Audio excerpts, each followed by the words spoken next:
Welcome to Home Education Matters, the weekly podcast supporting you on your home education journey.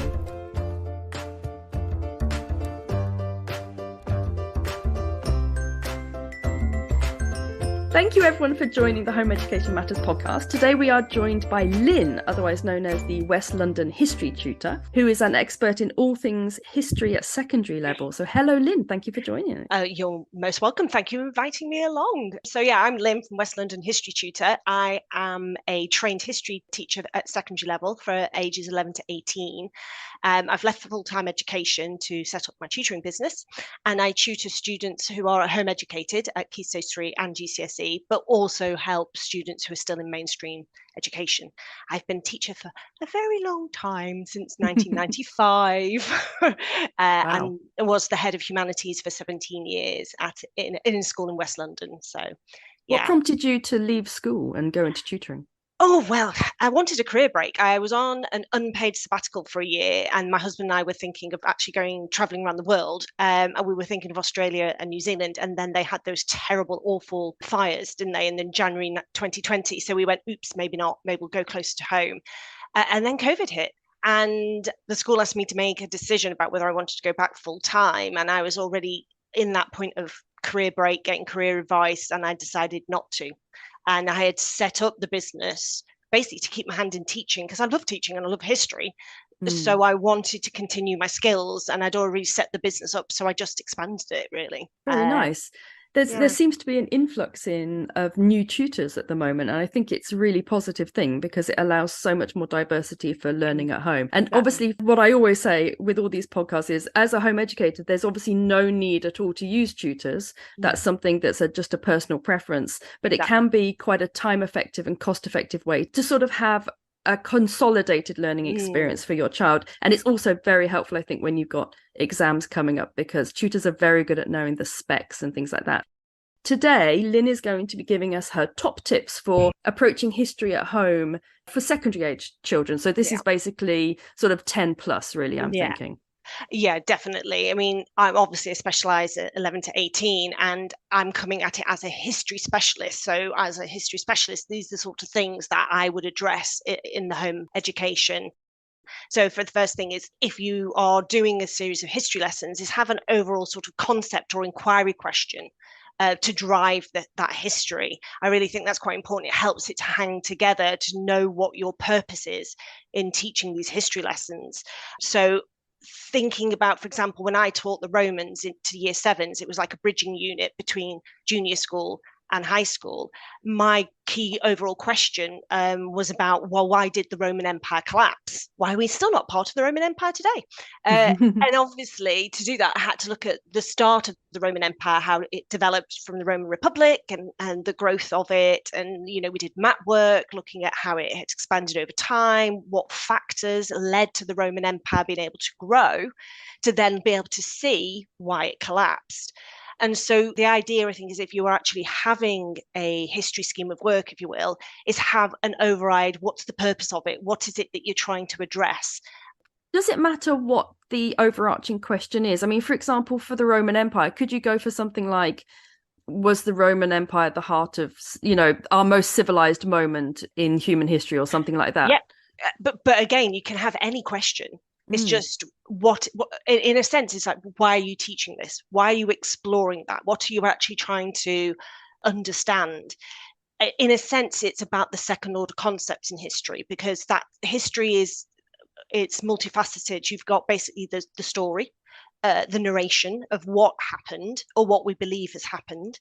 You have the skill set of being a historian, looking at sources and being able to analyze and evaluate them, looking at historical interpretations and understanding them, but also having that ability to go, well, why did that event happen? What were the consequences of that event? How similar is that event to this event in a different time period? What's changed over time? What's stayed the same over the time? Why have things changed? So you're actually looking at it far more almost scientifically, looking at the evidence and trying to analyze it and trying to evaluate it. And that, to me, is what history is about as a historian. So is it something like what the story is, who told the story, and why it's important? Is that the sort of generally what you're... Yes. I mean, you're looking at the causes of events, the consequences of the events, but also the significance of the events. Why are they important? Is this particular event in history a turning point? Did it have a massive impact on the things that then came after it? Or is it not that important? And also the fact that historians disagree on those turning points, or what might be the causes of World War I or the causes of World War II. Historians don't agree on the past. They might agree, okay, yes, World War I started in 1914, but they will disagree about why it was caused, or what is the greatest, most important reason why it happened. So history is about a debate as well. It's not just about the facts. It's about looking at those facts and interpreting those facts by looking at the sources at the time, the primary sources that were written at the time or created at the time, but also looking at other historians' analysis of those events, their interpretations of the past. So there is so much more than just storytelling, if you see what I mean, just knowing about Elizabeth I and what she did. It's about why did she do it? What were the impacts of what she did? I mean, one of my questions was going to be, what is the sort of balance between the factual knowledge and having an understanding of the context and the importance of it? That, as you say, that kind of sort of more critical analysis of the facts. What is the sort of ratio there for GCSE, for example? What's the most important focus? Well, to be honest, depending on the exam board, because there are multiple exam boards, and depending on which paper it is, it depends on how much weight they give to either the knowledge or the skill. However, the skill has to be demonstrated by using the knowledge. If you don't have the knowledge there to demonstrate your ability to explain why something happened, or explain the consequences of a particular event, or to explain how useful a source is to a historian studying a particular topic, if you don't have it backed up by factual knowledge, then you're not actually proving that skill, because you don't have the knowledge of the historian.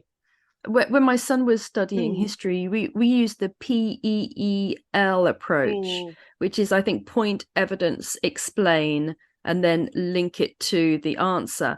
And it was very dull, frankly, and a little formulaic, but it does, I think, encapsulate what you're saying, that you need to understand what you're being asked, provide some sort of factual evidence. I always used to say that the evidence bit invariably needed a sort of number or a capital letter.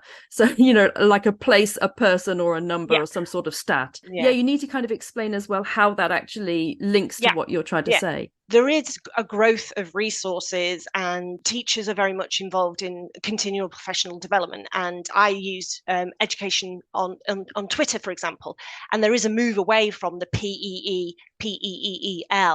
And we are becoming far more in terms of teaching the actual English, if you will, and how to write fluidly, but not with a straitjacket of PEE or PEEL can feel like.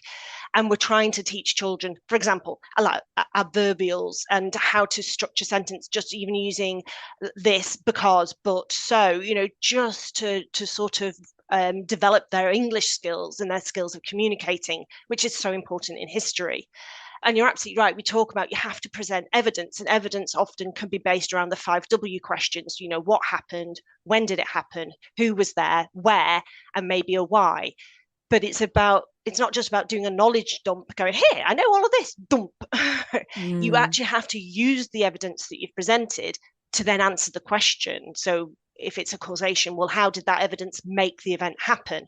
If it's a consequence question, what is the consequence? Well, how did you get from those events to that consequence? You have to show the connections. This led to, this meant that, therefore, thus, as a result of. So language is incredibly important, structure is important, but it doesn't have to be the straitjacket of PEEL or PEE, but it's whatever works for the child, basically. Okay, you have to teach a variety of methods, and it's what works for the child.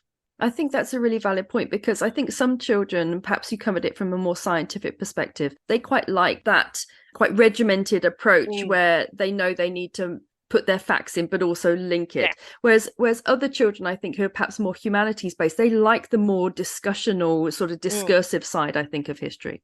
And that is history. History is about competing and often conflicting interpretations of the past, how we perceive things and why historians disagree about certain events in the past. And it is about that evaluation, that weighing up of two different arguments. And that some of the essays on the GCSEs and on the A levels are about that, looking at the debate, looking at, well, on this side, some people say this factor was most important, this cause or this event, but others will interpret it as this side or this event is more important. But it's about how far you can convince me what you believe is the most important. And that's basically using the evidence to present your case and to try and prove why it's the most important or the most significant. How much is personal opinion important? Because I used to teach religious studies and I used to mark it as an examiner. And you used to get marked down if you didn't give a personal opinion. It was very important for some questions. Is that the same for history, or is it not so vital? In a sense, the argumentative essays. So if I give an example, it's probably easier. Example, Edexcel, there are questions, how far do you agree? And they give a quotation. For example, that the English defeated the Spanish Armada because of their superior naval ability. And they say, how far do you agree with that statement? So they're clearly having to show their opinion. It is an opinion-based essay. However, it can't just be, I think that's true. They've got to marshal the facts to prove it. And they have to show that it is a debate, that other people will say, actually, it was the bad weather that was on the side of the English. We were very fortunate with the storms, blew the Spanish Armada to the north and helped when we used the fire ships, for example, when they're in the port of Calais. So they can present their own opinion, but if it's not backed up with evidence and analysis, the opinion, in a sense, doesn't count. That moves me on to another question that I think is probably one that is the first thing that home educators think about when they start considering History GCSE, which is which exam board to go with. Because my son did Cambridge and I really regret that. I wish he'd done AQA, but just because it's a lot more straightforward exam. But we wanted to do Cambridge because it was the only one that was completely 20th century, and he wasn't particularly interested in anything before that. And yet it's a difficult decision to make, isn't it? Which exam board to go with, because they're all slightly different. They all have different focuses. Yeah, well, there's obviously the national exam boards, which state schools here in Britain have to do, and they are the regular GCSEs. You also you talk about Cambridge, that's the international GCSE, which have a bit more flexibility. The national GCSEs, so AQA, Edexcel, OCR, and there's a Welsh board as well. Do apologise, can't remember the name of it. The ones that are done within the state schools, mainstream schools, they are under quite a lot of control from Ofqual, and they have to do, for example, a study that is 1,000 years in length. So and this is since the Gove changes brought in when Gove was the Secretary of State for Education, and because they found that some of the exam boards were just concentrating on the 20th century, and they didn't like that, and there is a valid. There is some validity to that because it is quite a narrow period of time. There's a lot more history than just the 20th century. So they all have to do 1,000-year studies. So, for example, with Edexcel, their paper one is their study across time. There's medicine through time, crime and punishment through time, warfare through time, and migration through time. And the AQA is the same, and so is OCR. And what they've done for those units is looking at change and continuity over time, because you've got that breadth, you've got 1,000 years, you can see patterns of change and patterns of continuity and why it's happened and what the consequences were. So they all will have that. They all have to have a British unit. You have to teach British history. And there's a variety. So you could have Elizabethan, you could have the Norman Conquest and afterwards, or Henry VIII, etc. There are British units. And they all must teach interpretations as well as sources. So they have to look at primary sources and look at what they can infer from them, the usefulness of them. But they also have to look at interpretations. And interpretations are often taken as something produced by a historian after the event. Are they all open to home educators now, or do any of them have a coursework option? Gove got rid of coursework. So there's no coursework component with History GCSEs? Not national, but not in mainstream school. No, they got rid of the coursework. It's all exam based. Nice. The international GCSEs, I mean, they were always the go-to because they didn't have a coursework component. But now I'm guessing you perhaps choose those because they have a more international feel. The international GCSEs are, I mean, Edexcel does one, CIE obviously has one. They they all of the national GCSEs and the international GCSEs are all international. So, for example, in the Edexcel, you could pick a China module, a Russia module, the Middle East. So all of them have world history in them. It depends on what units you choose to do. So Do they all have? Do the international GCSEs all have an obligatory British unit of study? No, not from my knowledge. What they do is that they have a similar idea as one is done in depth, one is more of a breadth. But I don't think off the top of my head that they have the 1,000-year rule. Is there a particular exam board that you think is maybe the simplest or the most straightforward? It really depends on the child. So I've taught Edexcel for many, many years, and I've tutored in all the other boards. Edexcel, I find students find easier in the sense because the question stems are static. So for paper 1, the first question will be describe 2 features of. The second question, 2A, will be how useful are sources A and B for. So the question stems are static. So you can learn how to answer that particular style of question. Yeah, it's easier. And some of the other exam boards are fairly similar. They will have similar stems. But for example, Edexcel has 4 units. So they have 3 exam papers, of which 2 units are examined on 1 paper. And AQA have just 2 papers from what I remember, but they examine 2 units on each. So it depends on the child, and it depends what the child's strengths are and their interests are, because it also depends on the units they would like to study, because there are some differences between the exam boards as to what they offer and what they don't offer. So with the 1,000-year span, does that mean that in the exam, anything within that 1,000 years they may have to answer a question on, or can they have to study it, but they can specialize down for the exam? You have to study all of it. Wow. Because you don't know you don't know what might come up, and the questions are done. So for example, it's a thematic study. So for example, with crime and punishment, which I've taught, the first bit is the Middle Ages, and you look at the nature of crime, as in what was defined as a crime. How did we then catch the criminals? How did we then put them on the trial? And what sort of punishments they were? And those 4 themes follow throughout the 4 time periods. But a question could be asked, and it could straddle 2 time periods. It might ask it. There are deliberately questions. So, what was the role of the community in catching criminals in the Middle Ages, and how is that different to the modern period? So it will deliver, because it's about change and continuity. You have to have that broad picture to be able to spot those patterns. So I'm guessing that for these ones that have the 1,000-year span, as opposed to, say, the Cambridge International, which just is 20th century, I'm guessing they're not expecting you to know things at such great depth as you would for the... Exactly. You will need to have examples. Obviously, you can't get away with not being able to support your answer without factual detail. But it's not to the level of detail from in the depth study. Yeah, it is a broader sweep. But again, you would still have to marshal. You'd still have to be able to get facts to support your answers. So yeah, it is tricky.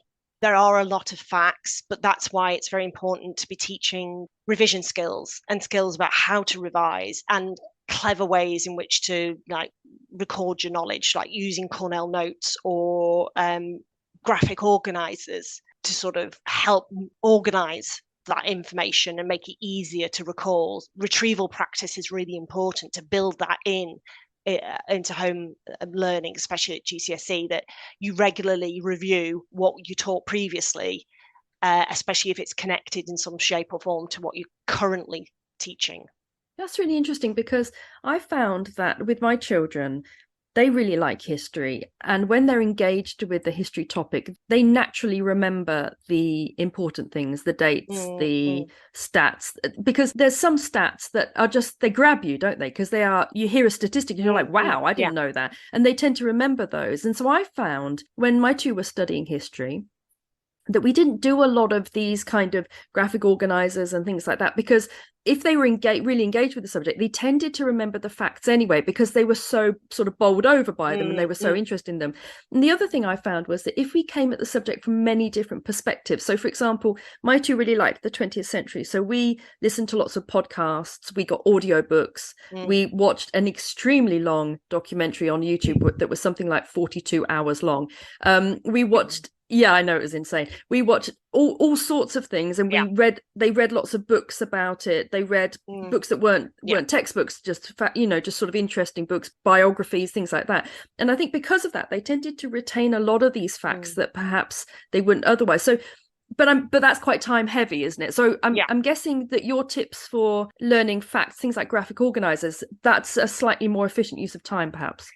Yeah, and again, it's all down to the child in front of you. What are their strengths? What are their weaknesses? Your children are very good at picking up facts and recording them, but other children might struggle. One common thing I hear from a lot of children is, I can't remember my dates. And it's like, well, for you need to do a timeline. You need to have a visual, big timeline on A3 sheet where you have the key events of this particular topic marked on, and maybe dual code it. What I mean by dual code it is to have a little image, an icon that helps trigger your memory as to what that event is.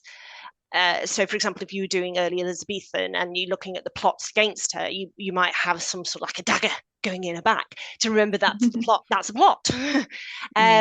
And then these timelines can become living graphs as well. What I mean by living graph is you have the time on the x-axis, and the y-axis could be like level of threat, for example, to Elizabeth, or how secure she was.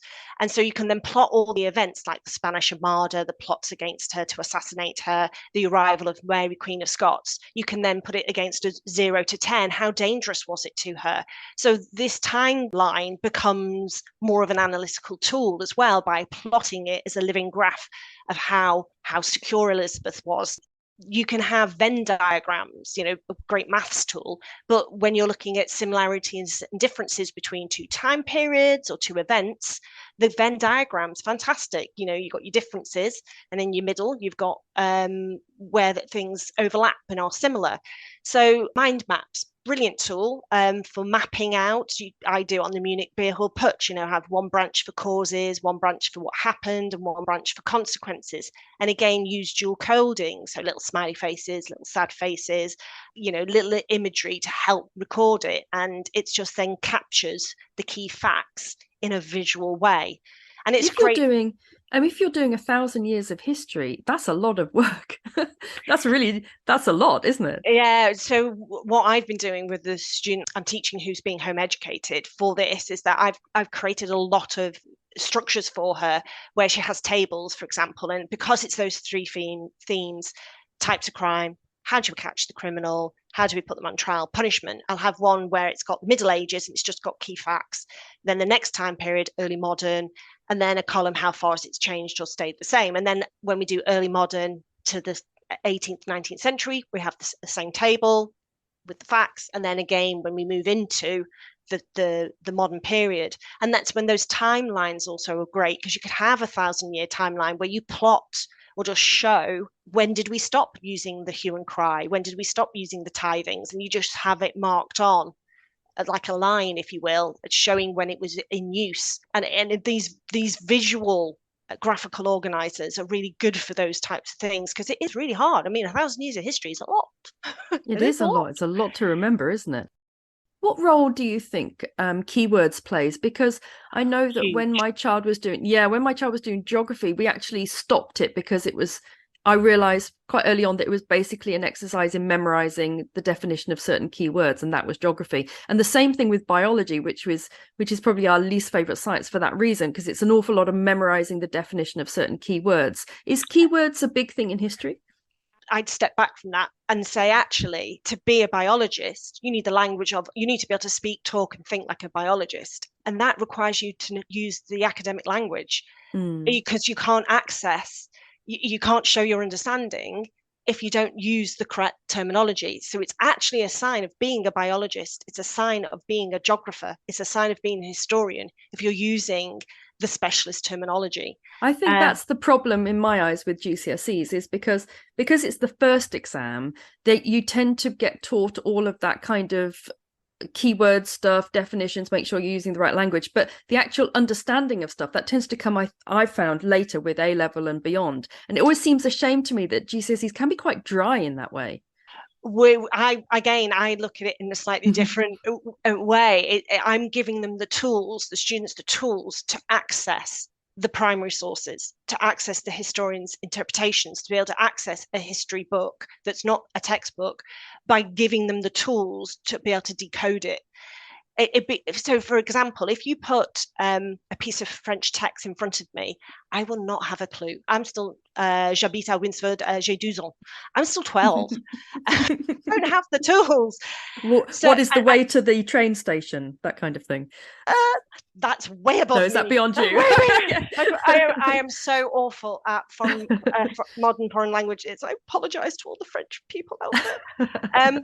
Could you imagine if you put that in front of a child or me? I wouldn't be able to decode it. I wouldn't be able to understand it. So if you put a piece of text or even a documentary in front of a child and they don't understand, say, every 10th word or 5th word or 6th word because you haven't pre-taught the language, it's like a foreign language to them. They're missing so much. Won't they just pick that up, though, as they go, just like we pick up language?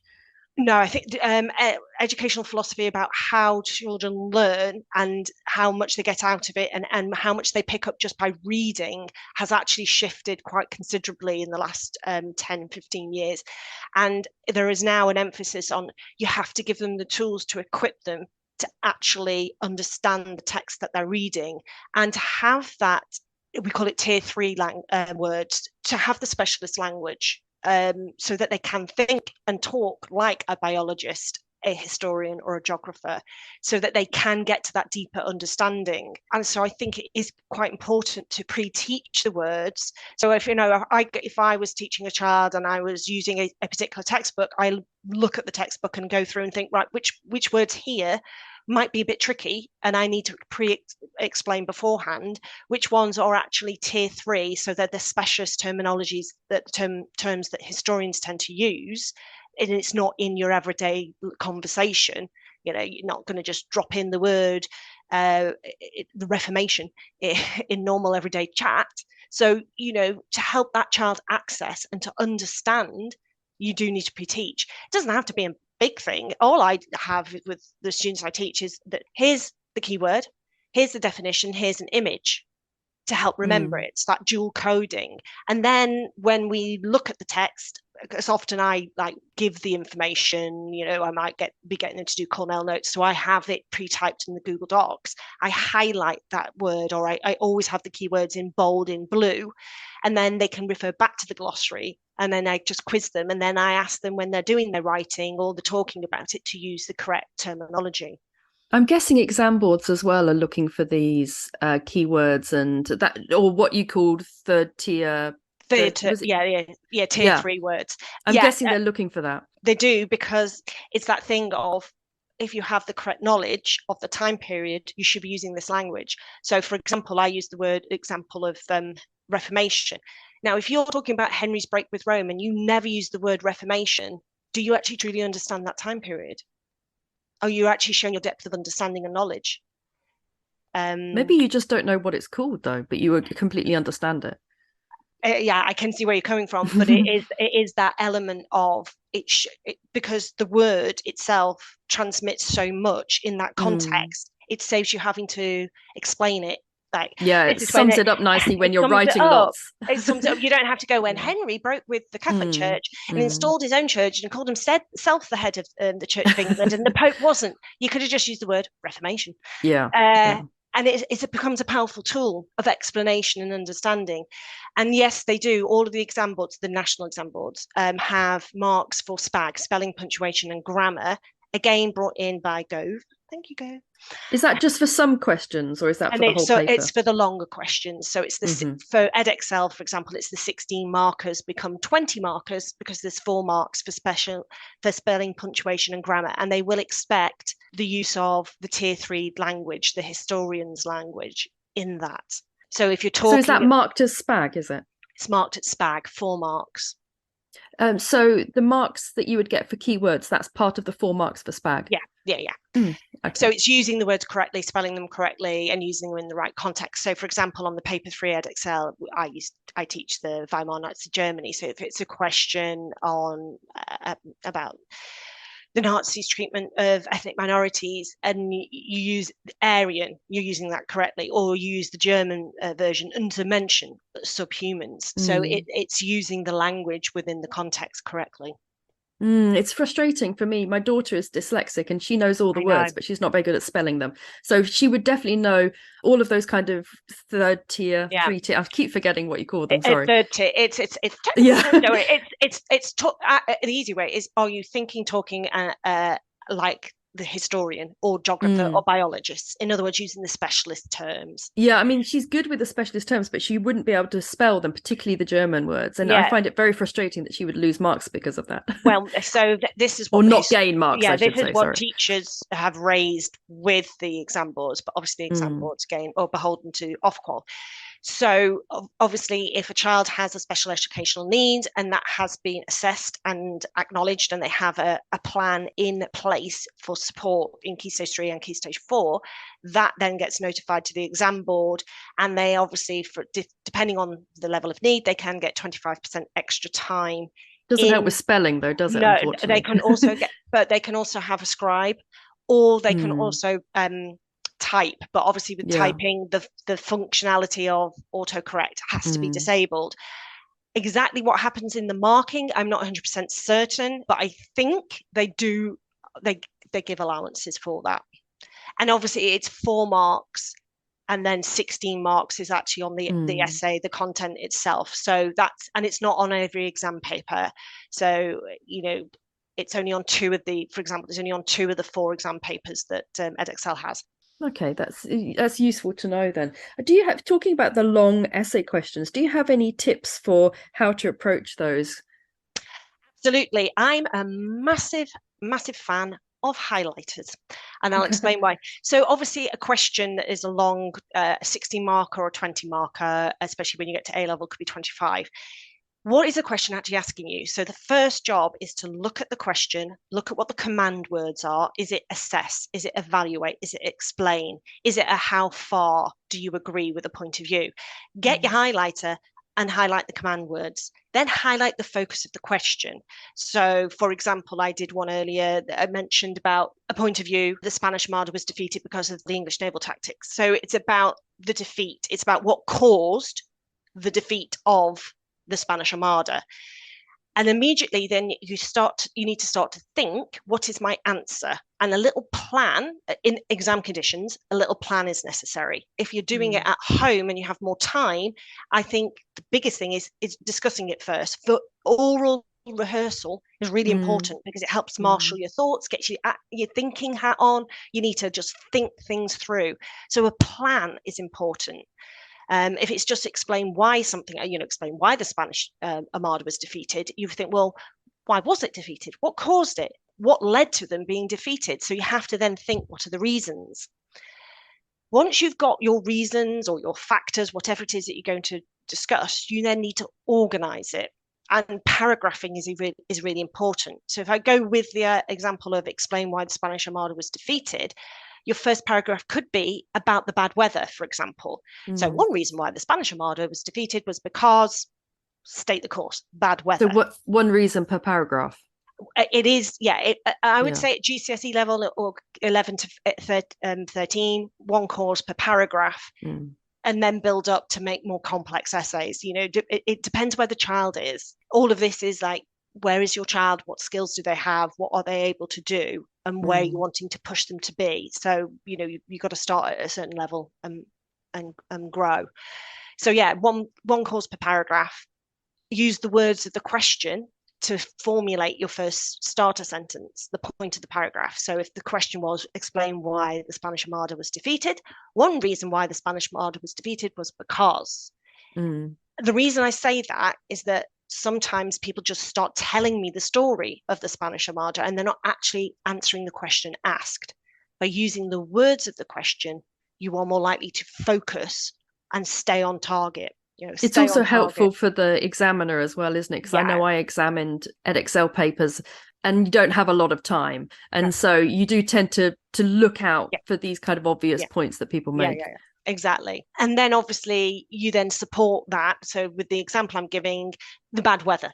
So you talk about where did the bad weather make a difference? And then you have to prove how it helped the English defeat the Spanish Armada. So the example would be when the wind was blowing in the correct direction, that we were able to, our fire ships were able to float in the right direction to where the Spanish were anchored off Calais, in the harbour of Calais. If the weather hadn't been the wind hadn't been in our direction, we wouldn't have been able to do that.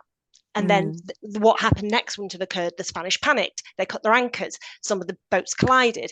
And then they went out into the channel and they were blown in all different directions and they didn't maintain their formation. That really helped us.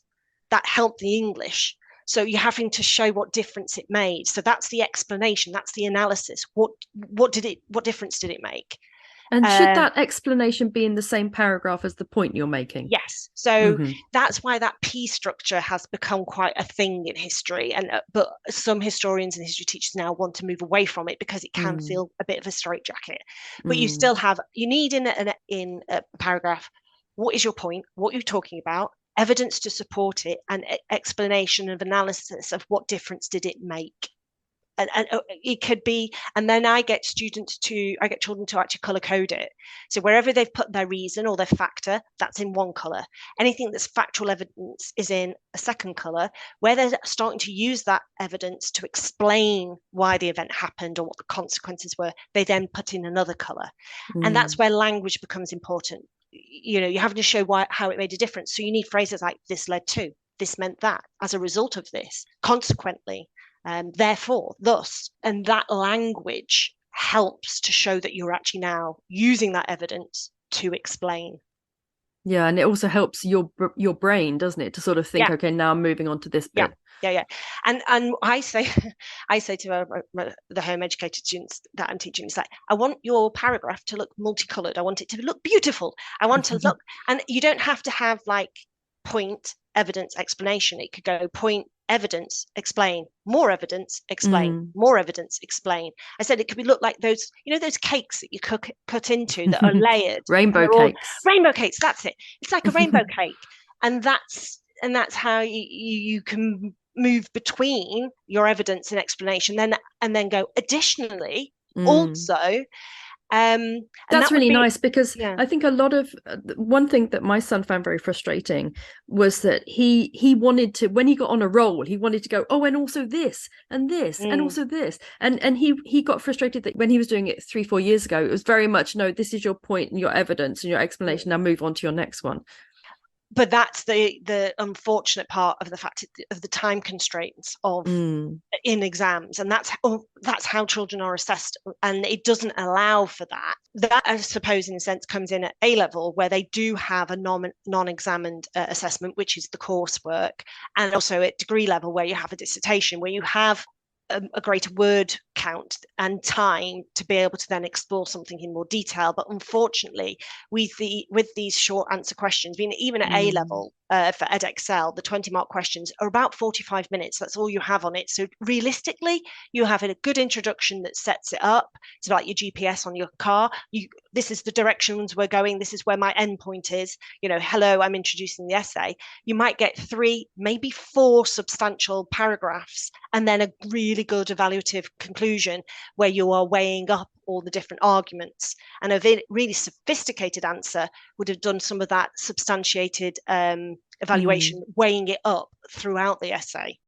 My daughter did classical civilization when she was quite young, and she was very good at building in that kind of analysis as she went. And she got a very high mark. She got an 8 for, and as I say, she was 13 and dyslexic. So we were all quite staggered by that, really. But I think it was because she was very good at the end of each point. She would sort of say, but actually, I'm not sure that this is the best thing. I actually think that maybe this, and so she because she had a very chatty style, that I think it helped because it showed that she was analyzing as she went. But that's the exact thing. You know, you make a judgment. This is the point I'm talking about. Here's my evidence. Here's a bit of analysis. But on the other hand, nevertheless, and then you go back, but nevertheless, depending on how important you think or significant you think that factor is, that, you know, how important was the bad weather in helping the English defeat the Spanish Armada? Is it the key cause? Was it the thing that enabled all the other things, all the other factors to actually be more successful? And this is that's the role of the historian, because everybody will come up with a slightly different interpretation.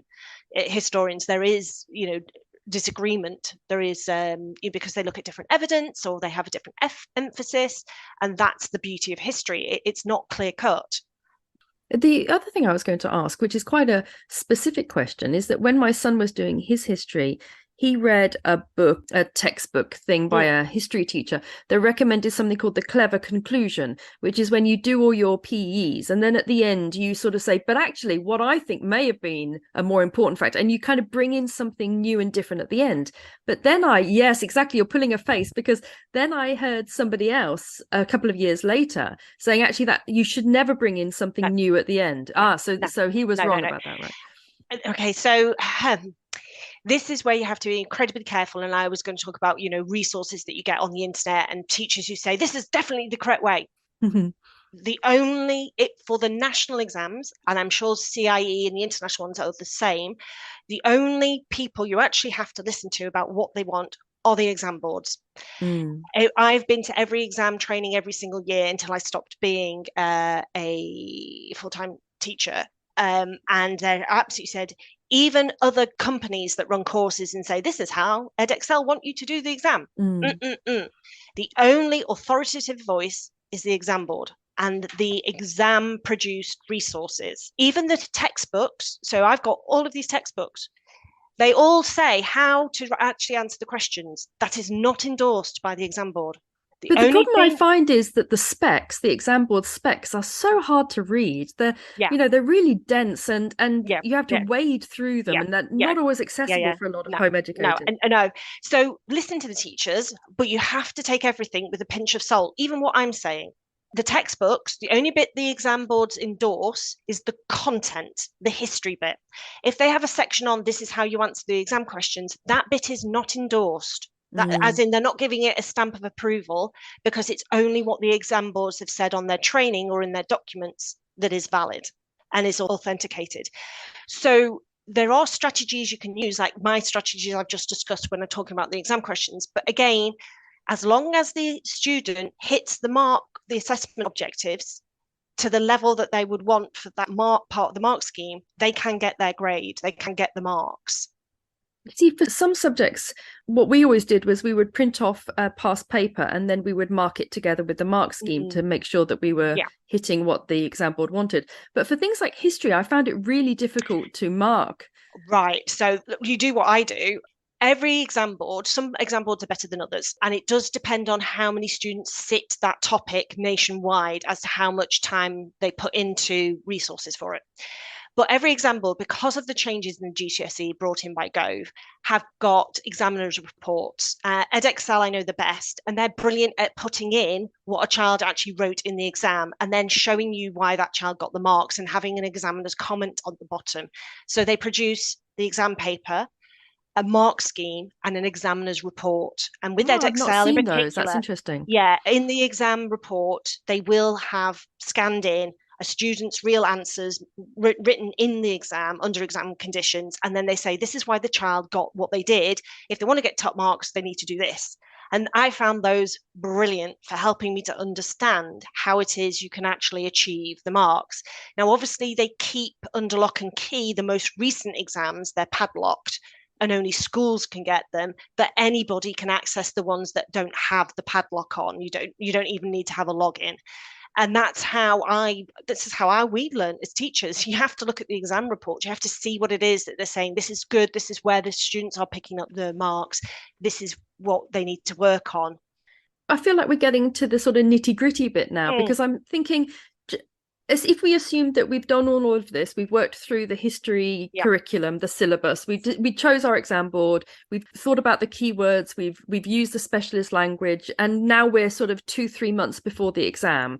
So what are your top tips for that kind of last minute, the last few months before an exam? It shouldn't be the last few months. Throughout your course, however many years you're teaching it, you should be building in revision techniques, retrieval practice, exam practice, exposing them to these questions. You should be sitting exam papers in exam conditions, and so that they get used to it. So that and that all the revision materials should be made already. So for example, the student I'm teaching, who's a home educated student, she has already made for year 10 all her revision materials. She has a folder ready. She has the keywords ready. She's already sat a paper on Elizabeth. She's already sat 2 papers on Weimar Germany. So when she goes in year 11, it's familiar to her. It's not unknown. It's not as scary. It's going to be scary. I hate exams. I almost fainted in my A levels. I botched my A level history. I quite happily admit that. I was so stressed. I almost fainted in the toilets. So exams are rubbish, aren't they? Yeah, and I feel for it's frustrating. and I have to say the current GCSEs are so hard on our kids. Are so hard.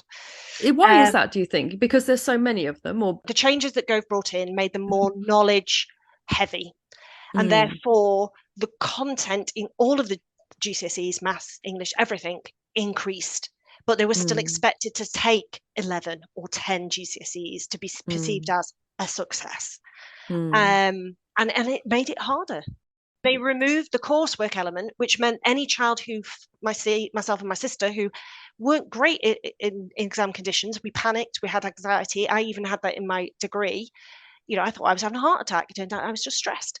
It actually does, that coursework element was something children who didn't thrive in the exam situation had something that they could excel at and think, I've got some marks under my belt, I'll be okay. Obviously, as home educators, we're very fortunate because we are able to choose how many GCSEs we do, and I think it's Oxford and Cambridge I think wants 7. I think the most that any university I've looked at wants is 8, which is I think Imperial College. It depends what a child wants to do in the long term. Now, if they're thinking they want to go to university and they have a clear sense of what they want to do, like one of my friends knew from a wee nipper, she wanted to be a GP. So she knew that she had to go to university. She went and looked at what the courses were. So she worked backwards from that.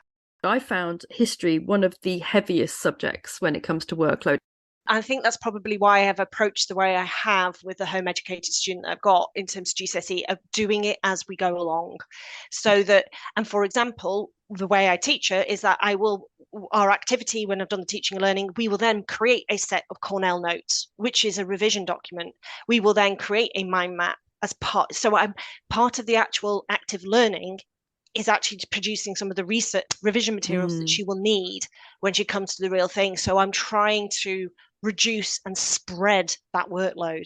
And I build in retrieval practice. Retrieval practice just means recalling factual information. So although I'm teaching American West at the moment, we've just started, I will ask her questions about the German unit that we were doing when she was in year 10, or about the Elizabethan unit.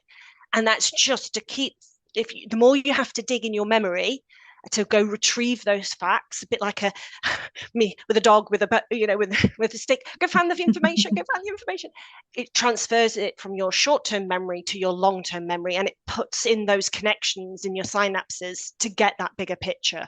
And it just, the more you have to retrieve it, the more it's sort of embedded, if that makes sense. It makes perfect sense. It's actually very similar to habit forming, isn't it? The more often you do something, the more the neurons fire together, and it knows that that's what you're wanting to do. And that's why I'm terrible at exercise, because I can't build the habit. I was like, today I will do an aerobic exercise. No, you won't. There's something called habit stacking, where you actually, if you want to bring in a new habit, you link it to an existing habit. So for example, if every single morning you clean your teeth, then before you clean your teeth you should do like 10 sit-ups, and that way it's much easier for our brain because it already has a habit inbuilt, and we just add one into it.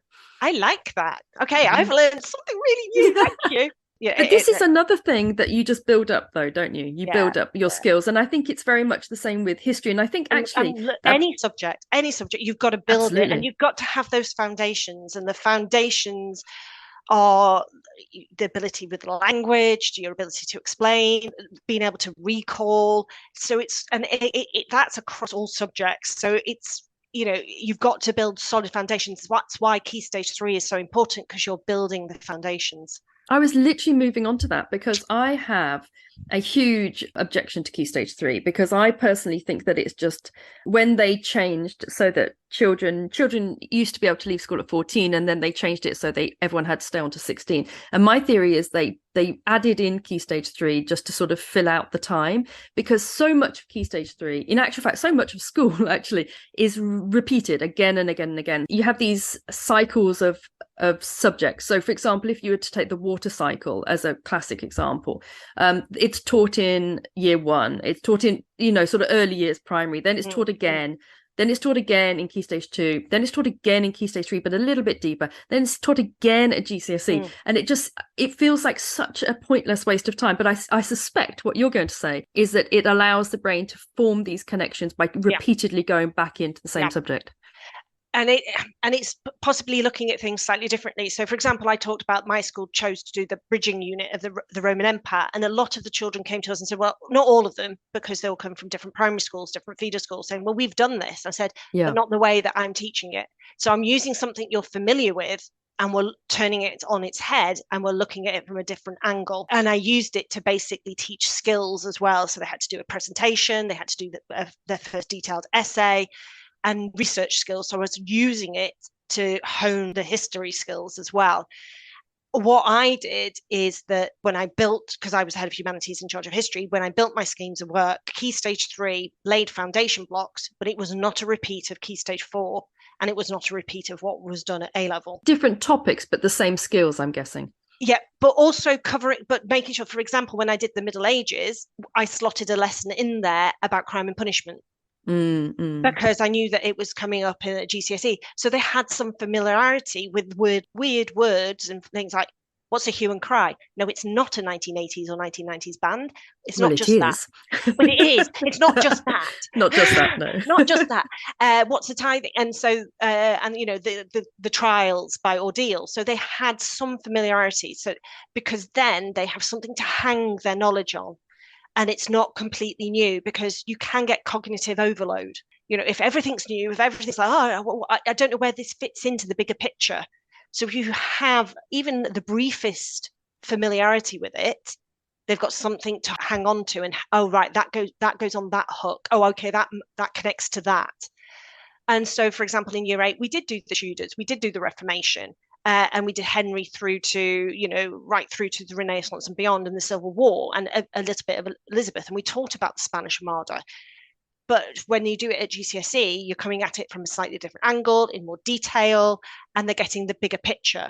It must be a fine line between exposing children to the same subject again and again, so that they can hook their learning onto something and feel confident about it. Must be a fine line between that and them getting, frankly, very bored of the same thing again and again. Doing the contextual stuff, you're giving them a flavour, so they kind of understand Elizabethan England. It's not completely unknown. But Key Stage 4, the content will be different. Some will overlap and will have been repeated, but not all of it.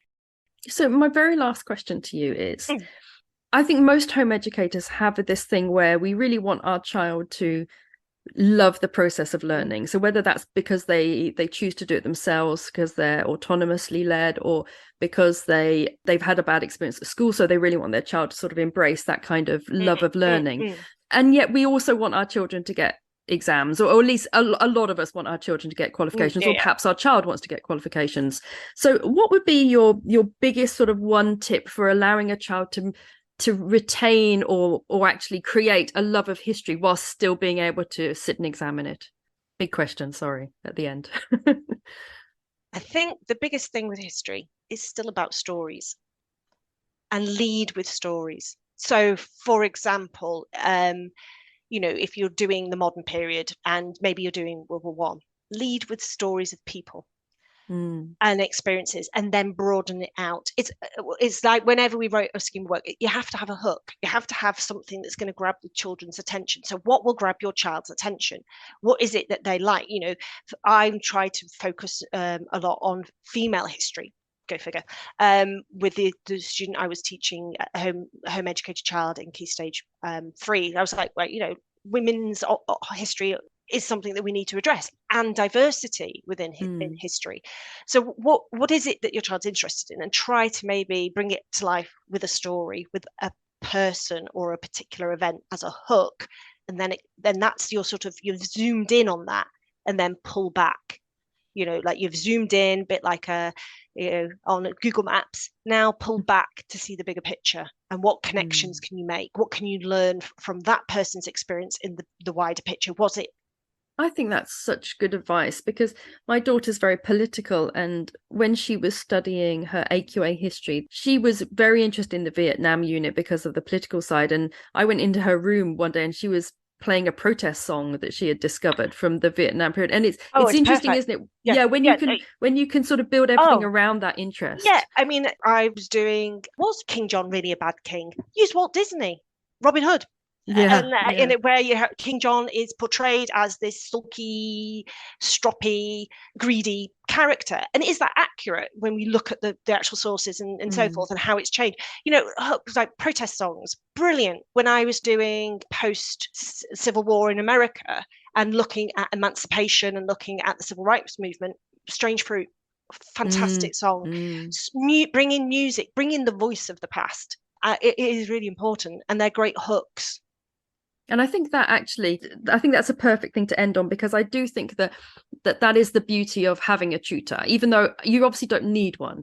But that is the nice thing about having a one-to-one tutor, is you can say to that tutor, look, my daughter loves politics and music. And then the tutor a decent tutor, right, can sort of incorporate that into the learning. And I think you don't get that with online classes. But of course you do get that if you self-study as well, because your child will sort of automatically find those routes. But I think it is one of the bonuses of having a tutor. So can you tell us, Lynn, where we can find you on social media, and do you have a website and all that stuff? I do have a website. So it's a Weebly website, and it's Weebly, West London History Tutor. And my email is westlondonhistorytutor, all one word, @gmail.com. I'm on Instagram as Lynn, Lynn, _history_tutor.